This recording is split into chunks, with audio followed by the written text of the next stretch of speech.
Peste 5.000 de oameni din raionul Florești vor avea apă potabilă la robinet. Este vorba despre locuitorii comunelor Cucureștii de sus și de jos, unde a fost construită o rețea modernă de apeduct. Lucrările sunt finanțate de ADR Nord și de Guvernul Elveției.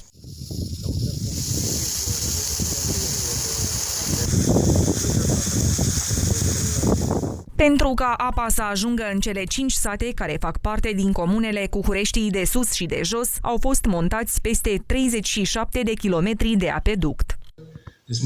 E montat o stație de pompare performantă, automatizată și 2 turnuri de apă de 50 de metri cub, care asigură cu apă 24 din 24 toate localitățile din zona Cucureștii de sus și Cucureștii de jos. Proiectul a demarat în iulie 2018, iar lucrările sunt pe ultima 100 de metri. Muncitorii spun că în cel mult o lună localnicii își vor putea conecta gospodăriile la rețeaua centrală. Costul lucrărilor se ridică la 21 de milioane de lei. Sper eu ca locuitorii acestor localități să aprecieze și să păstreze ceea ce a fost construit. Sper eu și tarifele să fie puse astfel încât să fie sustenabil acest proiect.